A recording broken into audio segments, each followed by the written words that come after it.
Robots Radio. Games, lore, stories, community. Just press play.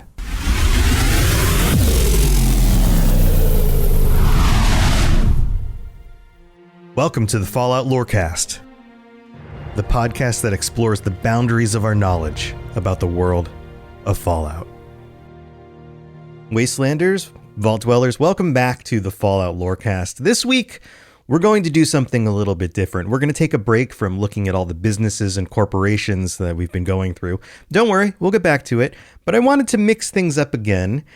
It's not an essay type of episode. This one is another one of those opportunities to poll the community and see what people think out there and then comment on it. So we're going to find out the answer to the question, who is the worst villain in Fallout, according to the community? And I had a whole bunch of people respond on our Patreon and on our Discord server. And if you're not part of that community, it's such a wonderful community. You can sign up for free on Patreon. You can join us, of course, for free on the Discord server. There are links in the description.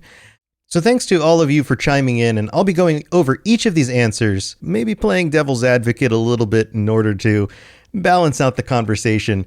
But here, let's get into it. Who is the worst villain in Fallout?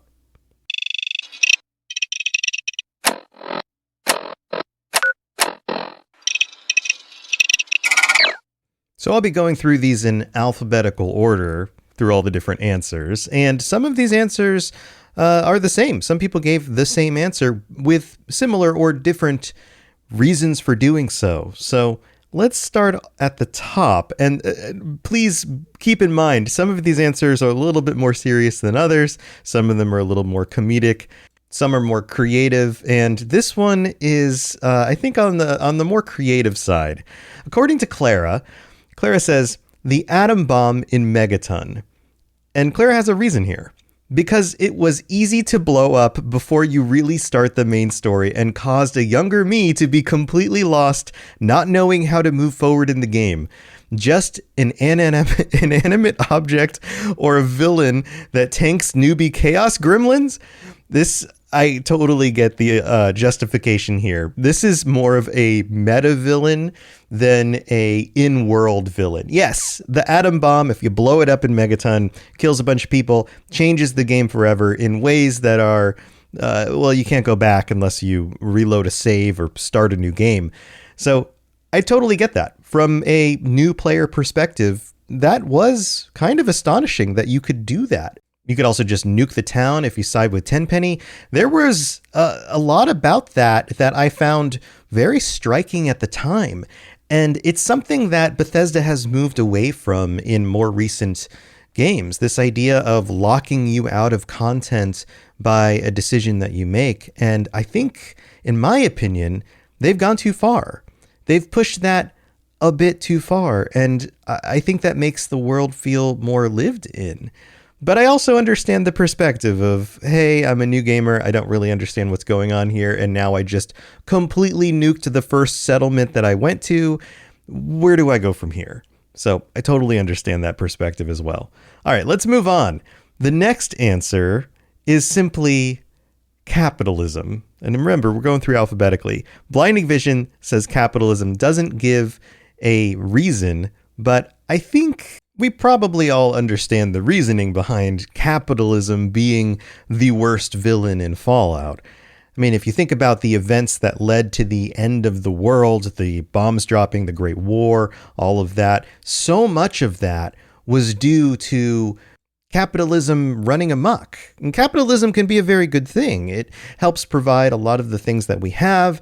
It's the cornerstone to Western society, and this idea that you can work at a job, you can build a business, you can have money to afford the nice things that you want to have. And in the best version of a capitalist system, there's opportunity. You can work your way up the ladder.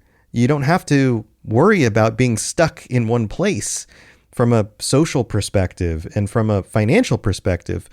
But in the worst version of capitalism, all the money ends up at the top and everyone at the bottom doesn't have anything. And that just leads to more greed. I think we're seeing a lot of this in our own world.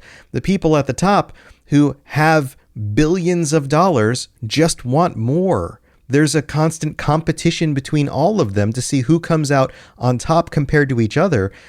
And it sucks all the oxygen out of the room, or the finances out of the, bank accounts of people further down. So in the world of Fallout, this plays out in a very significant way. And we'll talk about it a little bit more with Vault-Tec. But if you've been listening to this show, you know the Fallout games, although Tim Kaine said that they weren't specifically designed around the idea that capitalism was bad, they have a lot of examples of places where capitalism goes too far. Let's put it that way. So, Blinding, totally get your justification there, even though you didn't leave one. All right, let's move on to the next one. This one's interesting and a little bit more creative of an answer. The Courier from New Vegas. So this is from Germinator, who you might recognize. You might recognize Blinding Vision as well. Some of these names are going to come up. Some of them are patrons that show up on the patron chats. But Germinator says here, as a Legion-aligned nitwit, he single-handedly seals the fate of a large swath of the wasteland to slavery. And this is due to specific decisions that you can make as the Courier in New Vegas to align yourself with the Legion.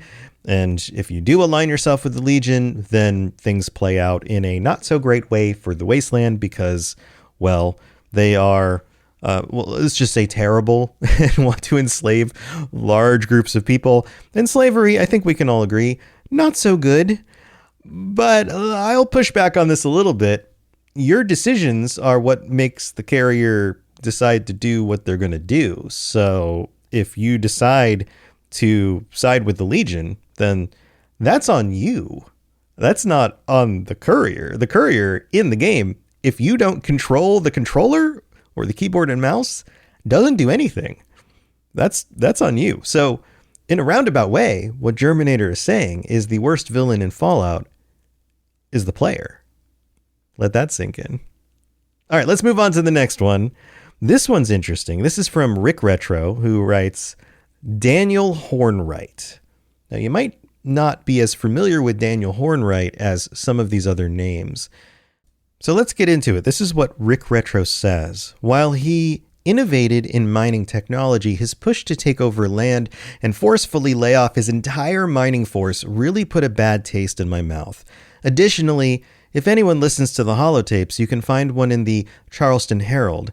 In this, you listen to a journalist who was investigating what I would assume was the Rockhound. At the end of the recording, the journalist is killed by Hornwright security, which is just kind of an addition to the inhumane nature. All in all, while I'm sure there are more evil villains, I felt like trying to go for something a bit more unique. Daniel Hornwright is mentioned in Fallout 76. He's behind the mining stuff that I mentioned actually in the last episode, I believe, talking about some of the different companies and businesses in Fallout. And just as a brief reminder, the mining corporations and businesses that were working in Appalachia did a lot of terrible things. They abused their workforce and then replaced their workforce and basically treated them no better than, well, indentured servants. So I think we're seeing a pattern here. Villains who abuse people, take advantage of them, enslave them, are pretty terrible. So I'll agree with you there, Rick Retro. All right, next up, this is probably one of the big ones. In my opinion, this may be worse than any of the others that we've covered so far. Dr. Stanislaus Braun. Braun was listed by 3 different individuals: Be Free, Azn Omega, A-Z-N Omega, and Eldride? That's it, Eldride. Names are hard. But here, let's go into it. This is what Be Free says. He ran that super creepy VR nightmare thing in Vault 112 in Fallout 3. I think I also read somewhere that he came up with some of the weird Vault-Tec experiments, but I could be wrong on that one. Here's what Azn Omega says. He used VR to basically rule over Vault 112 as a god and took joy in torturing them. It is satisfying to activate the failsafe, dooming him to his self-made hell while the rest of the dwellers of 112 are put out of their misery. I remember doing just that very thing and feeling kind of satisfied with it, even though it was terrible. It felt like he deserved it. But if you can't choose someone similar, then Agricultural Secretary Acting President Eckhart, he tried to fool DEF CON into thinking there is still a threat, and when he managed to succeed, he continued to nuke the place. He also released the Super Mutants, Liberators, and the Scorch Beast onto Appalachia to get the level of DEF CON to 1. So kind of a double answer there, but I think you're right. Both of those are terrible and a good justification. Let's talk a little bit more about Braun, though. Eldride writes, he tortured people in the simulation just for fun. So the theme there is clearly torturing people in a simulation for his own enjoyment. And that is clearly sadistic. And for those individuals, that was hell. They were living in hell and they could not escape. That is very clearly a terrible thing to do. But here, let's talk a little bit more about Braun himself. So we most remember him from Vault 112 because we actually get to interact with him in Fallout 3. But he was behind the scenes with Vault Tech in a much more sinister way, and I believe I've covered this on previous episodes. He was the idea man behind so much of what Vault Tech did in regards to the experiments. His ideas for testing out these terrible scenarios on people who didn't know any better across so many of the vaults came directly from his mind. He was one of the people who was in charge of really setting Vault Tech's purpose. He may not have been one of the guys at the table deciding how to, work with the secret American government, the enclave behind the scenes, that sort of thing, so much as he was the guy who was really focused on how to test out different scenarios in the vaults that could lead to surviving travel to the stars. That was Vault Tech's idea was, hey, if the world can't be saved, then let's leave the planet. And in order to survive that, we need to test out a bunch of scenarios on a bunch of people who don't know they're being tested on, because that's how scientific studies are done. Not that they're done testing on people necessarily. Most tests do things on animals, kind of moving up the chain in order to get to people. But he jumped over that step. That was a major problem. But in order to have actual verifiable evidence, you have to have a reduction of variables. You have to reduce the variables down to one thing that you're testing at a time. And on top of that, when engaging with human beings, you have to make sure that the human beings are not aware of the test, because that will falsify the data. If people know what they're being tested on, it's the reason why when people do drug tests in our own world, there is a group that is given the actual drug, there's another group that's given a placebo, and nobody knows which thing they're getting. So the results can be more accurate. Well, he was doing just that with human beings who didn't sign up for it, at least not according to all the details. They didn't know all the details. They thought they were just going to a vault to be safe. And then he was doing these terrible experiments on them. And we learn in Vault 12 that not only was he doing this for the reasons of, going to the stars, but he had a sadistic interest in knowing that these people were suffering, which totally affects the credibility of the reason why he would have been doing it in the first place. So I am absolutely on board. Stanislaus Braun is one of the absolute worst villains in Fallout. All right, on to the next one. Darrow writes, The Enclave. Darrow says, all they fight for is the reformation of the totalitarian USA. And I would add to that, the Enclave was behind a lot of things. We see them in the Fallout games doing terrible things, using misinformation, aggressive militarization, super mutants, all sorts of methods in order to enact their goal. In Fallout 3, they try to kill anybody who isn't one of them or is exposed to FEV simply by being out in the wasteland. They are pretty sinister when you think about the post-war version of the Enclave. But also, you have to remember that they were involved and behind the government in the United States before the bombs dropped. They were the shadow government. They were the politicians and corporate business people behind the scenes pulling the strings. They were connected to Vault Tech. They are just as bad as any of the Vault Tech individuals like Stanislaus Braun because they were enabling these terrible things. So kind of a double whammy there. So I agree, Darrow. Absolutely terrible. The Enclave, not a good organization. And I know there are a lot of Enclave fans out there because, well, they've got cool outfits and they, seem powerful and that, those kinds of things. But you have to remember, they are fascist, period. So not so good.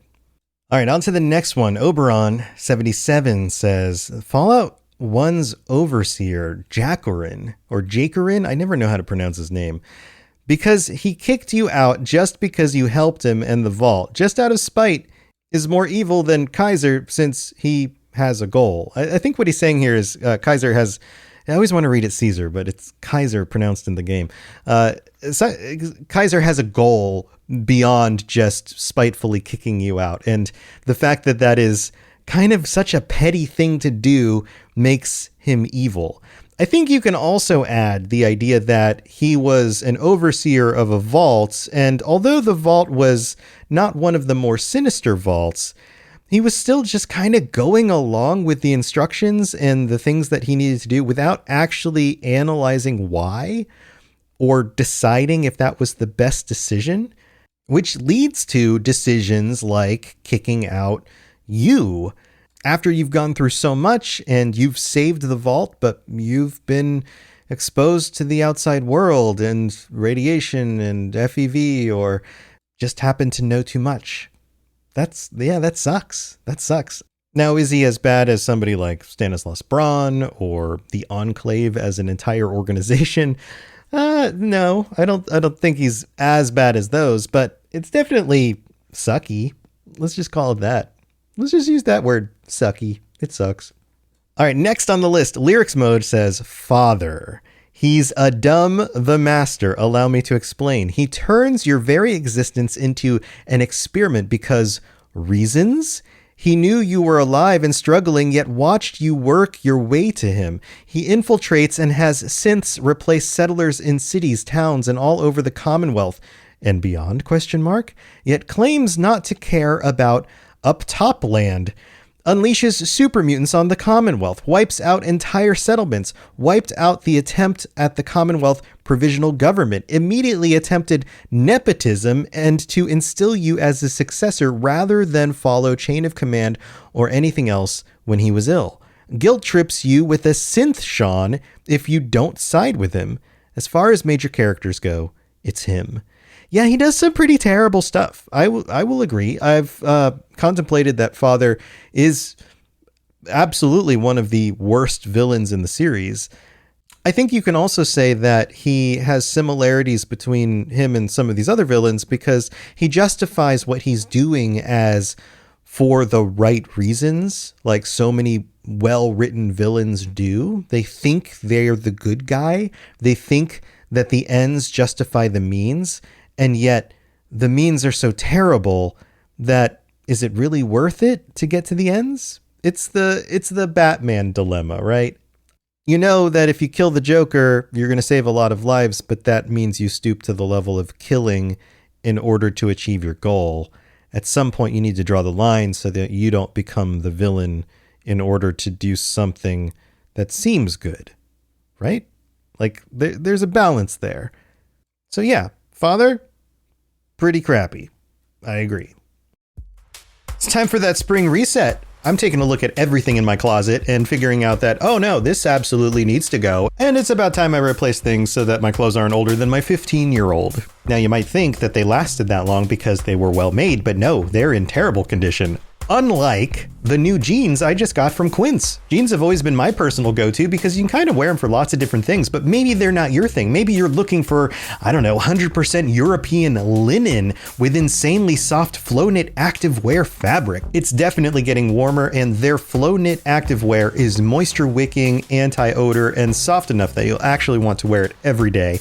So pick out what you want. You can't go wrong because they have prices 50 to 60% less than similar brands. And like I said before, they are high quality. I continue to wear their clothes all the time, and I know that these new jeans are going to last me a lot better than the other things in my wardrobe. And on top of it, they look great. They're so comfortable, and I spent just as much on the jeans that I am now cleaning out of my wardrobe. So if you're looking for something better, just all around better, go check out Quince. So go do it right now. Refresh your wardrobe with Quince. Go to quince.com/falloutlore for free shipping and 365-day returns. Now available in Canada too. Go to quince.com/falloutlore for free shipping and 365-day returns. Quince.com/falloutlore. All right, next up, we've got 2 votes for House. Pluto Mayhem and I'm going to leave that in. That's funny. Follower of the Apocalypse. I'm sorry. I called you father. I didn't mean to. Pluto says he was one of the biggest investors in Vault Tech, and profiting off the end of the world is such a capitalist thing to do. Yeah, that's pretty terrible. Follower of the Apocalypse says he convinces people to hand over their freedom for being comfortable, but it's a gilded cage. You cannot question him or you get expulsed from New Vegas. Freedom itself became the final bill handed to wastelanders by the old world. To quote the stupendium about House in the song The House Always Wins, that freedom you so wanted, now the cost of living comfortably. Yeah, I think that is a really solid point. This idea that you are forcing others to live according to your means, and that means giving up freedom to do so. This is something, again, we see in our own world a lot. This idea that in order to be comfortable or feel safe, oftentimes we have to give up freedoms to do that. And it's a balancing act.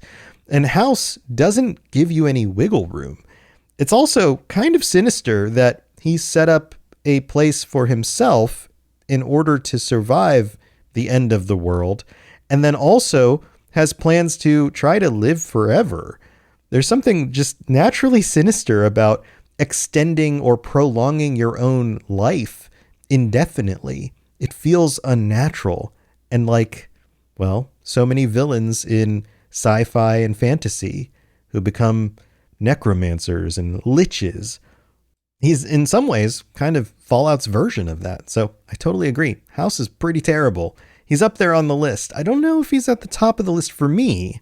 And you're all absolutely allowed to have your own opinions about this. And I would love for you to politely comment about your perspectives on this. And you can disagree with me. That's totally fine. Let's just be polite about it. All right, let's move on to the next one. Lorenzo Cabot by Wasteland Oni. There's an episode I did about the Cabot family and everything going on with that. Wasteland Oni says, I couldn't imagine what sort of destruction man with that power could cause. Like, you get the option to release him, but with his backstory and all the people he's killed and the amount of time locked away, that guy is definitely insane by that point. Like, will a choice carry over to Fallout 5 if you release him? And if so, I absolutely see him being a minor villain in the next game if they decide to make that choice canon.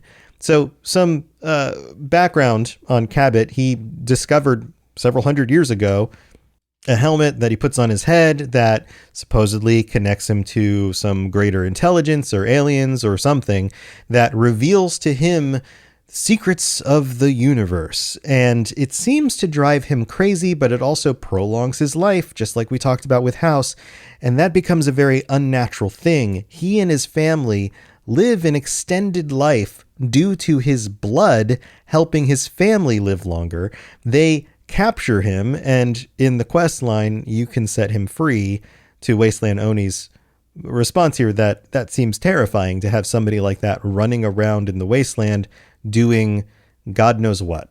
So yeah, seems pretty terrible. Although he does seem to lack some of the forethought, some of the intentions that make some of these other villains a little bit worse, in my opinion. But maybe a psychopath running around with a helmet that allows him to communicate with, well, powerful other beings is actually more sinister and more detrimental to the future of the world. Let me know your thoughts. All right, let's move on to the next one. The Master. Sulior writes, extensive genetic research and testing on unwilling individuals resulting in the creation of supermutants.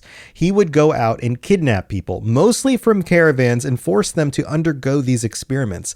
There's a lot more to it than that, but that's the general idea. The experiments he did on himself were pretty horrifying as well. Yeah, another instance of the person themselves being transformed by their evil intentions in some sort of way. That's another theme that seems to occur.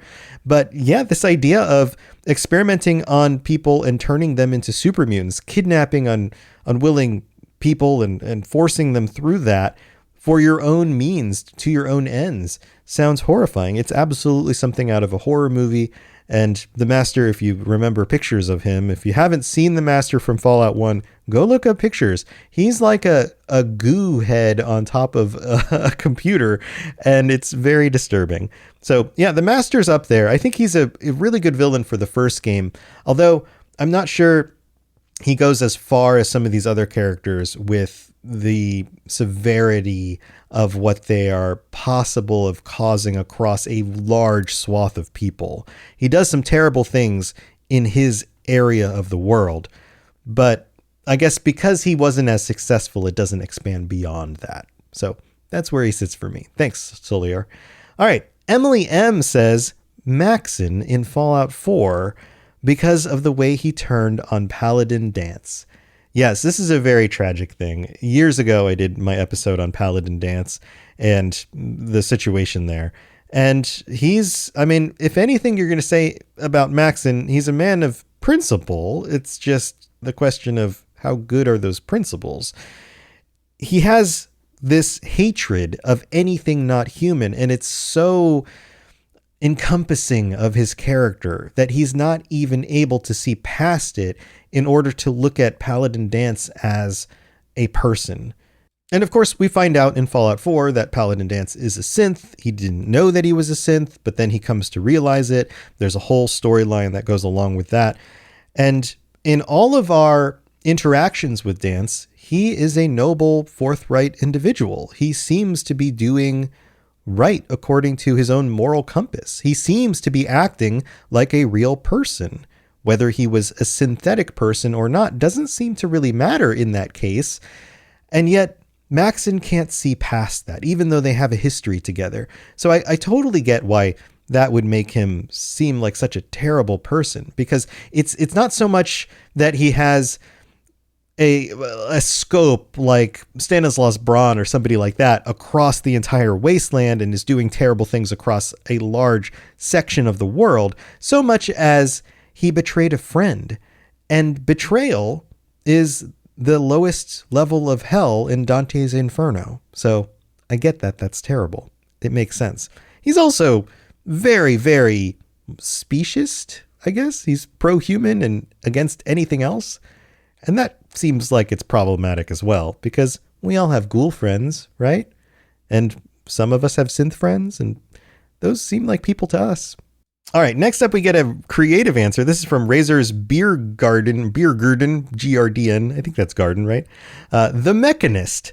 Not particularly evil, but he isn't really original. The whole thing feels like a bad trope from SNL. And I think that's the point of the Mechanist, is he's supposed to feel like a pulp villain from a comic book. That's the point. So if he does feel like a bad trope from SNL, then that's intentional. That's, I totally get that. Also, he's not particularly evil. He sets a bunch of robots out in the wasteland in Fallout, or she sets a bunch of robots out in the wasteland in Fallout 4. In Fallout 3, there's the antagonizer versus the Mechanist thing going on, where it's a different Mechanist, but they're having this squabble. Not the worst thing the wasteland has ever seen. So it's a fun answer. I appreciate it. And you know me, I love the Mechanist. All right, let's move on to the next one. Mythic Reaper 98 says, Moira Brown.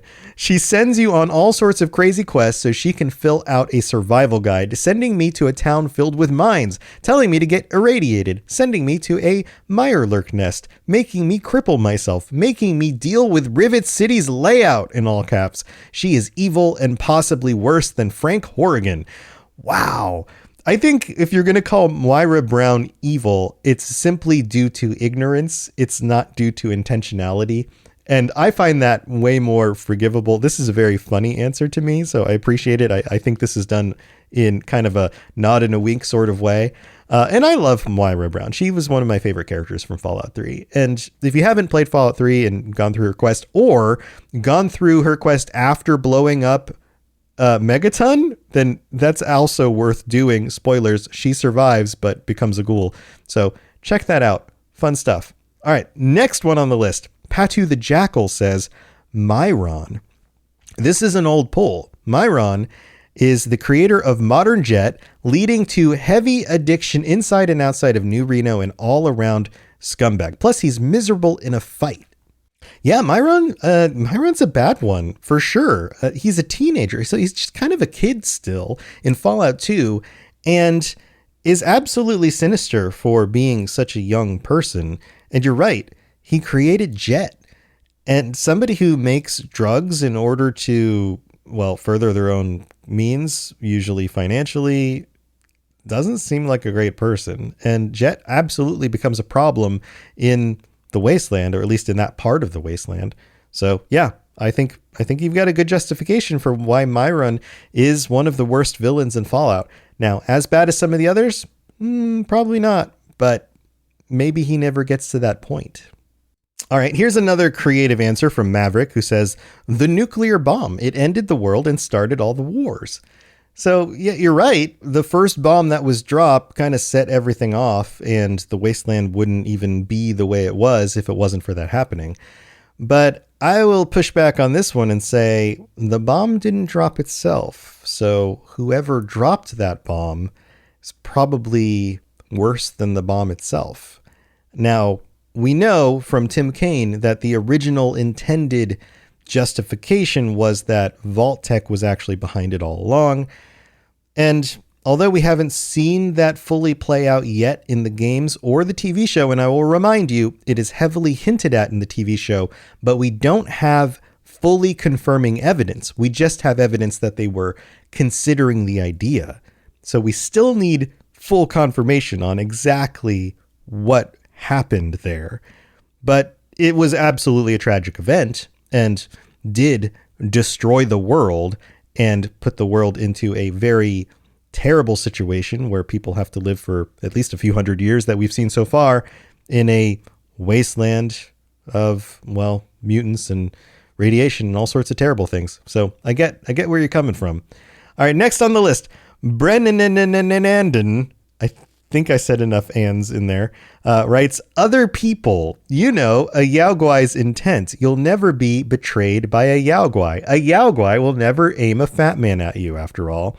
Hell is other people. Jean-Paul Sartre. Yeah, Sartre, if I do the French thing terribly.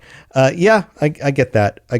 Other people absolutely are terrible. And driving even today, I had to be behind somebody who was terrible, and I won't go into the details. But yes, other people, absolutely terrible. So I can't disagree with you there. It's a very broad justification, but let's go with it. I think a lot of times other people are terrible. So I agree with you. All right. And then our last answer, we have 3 people who have said, and you probably saw this one coming, Vault-Tec. Aaron A., Dusty Ray 85, and Rakraz. I hope or Kakraz. Why did I say Rakraz? Kakraz. Here's what they say. Aaron A. says, they conducted all sorts of experiments on unsuspecting dwellers. Absolutely. Dusty Ray says, because even though it's not entirely clear that they dropped the bomb or not, I think everything they did with manipulation of companies and the government brought the world to that outcome. And even 200 years later, thanks to the show, we see them still doing the same. I think it's safe to say all other villains and evil factions are just production or products of Vault-Tec's decisions. And let's not forget all the experiments in the vaults that caused all the problems later on. Good point. And then Kakraz, I'm sorry for messing up your name, says, they are the reason for everything.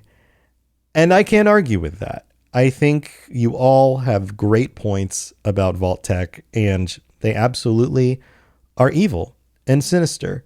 So I think the lesson here across all of these villains is abusing other people to your own means, plotting the end of the world, plotting government takeovers, being a fascist. Any of these things are terrible.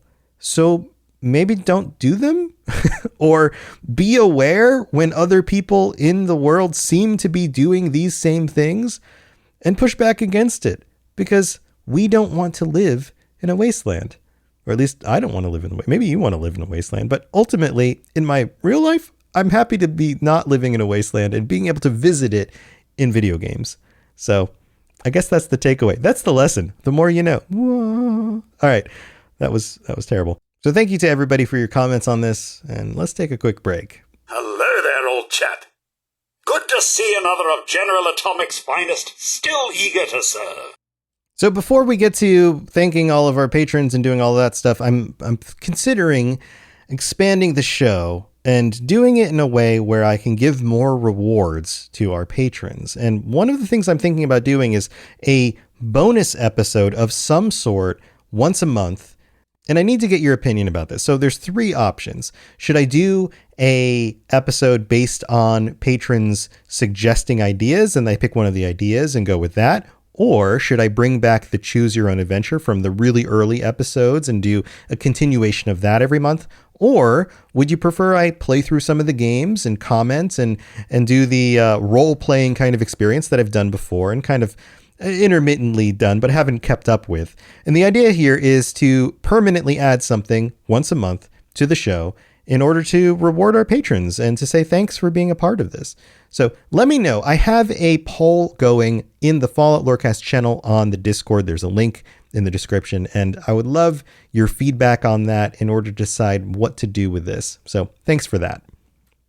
But now we've got to welcome our newest patron. Welcome to the Patreon, Newfound King. So glad that you decided to join us. I hope you're enjoying what you're getting. And the Patreon is patreon.com/Fallout Lorecast. If you're interested, if you want to see the t-shirts and stickers you can get ad-free episodes, you can join us for patron chats, all sorts of fun stuff.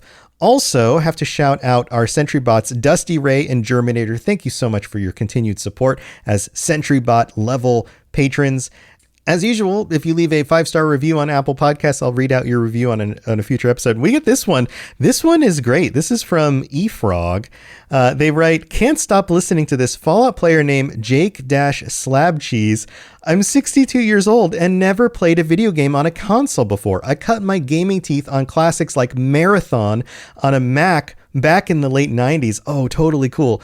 Then COVID hit. I got a PS5 and bought 2 games, Fallout 4 and Fallout 76. Fallout 4 was great, but really fell in love with the community on Fallout 76. Currently, I'm level 1180.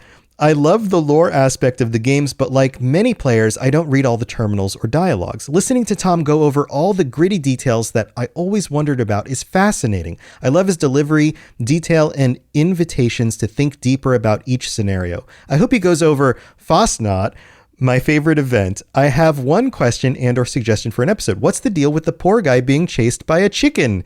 Keep casting, Tom. Well, thank you so much. I'm trying to remember. Poor guy being chased by... Did you talk about the TV show with the chicken?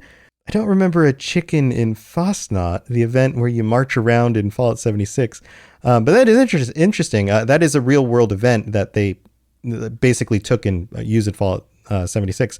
But I'll have to think about that. I'm not sure what you mean by poor guy being chased by a chicken, but thank you so much. I'm glad you're a part of the community, and that is a wonderful review. Thank you to everybody for tuning in. So glad that you are here, and I hope you have a wonderful rest of your week. And I'll see you next time. Be safe out there. It's a dangerous world. And if Moira Brown gives you a quest, think twice about how you handle it. All right, see you next time. To plug into everything else we're doing, check out robotsradio.net. Reach out to me on Twitter at robots_radio. Check out the Robots Radio Rocket Club, where you can join me and a bunch of our other creators creating your podcast, starting a new podcast, or helping your current podcast grow. There's more information about that on robotsradio.net as well. And you can always talk with us and the entire community, over 2,000 people on the Robots Radio Discord. Come join us. We'd love to chat with you. See you guys next time.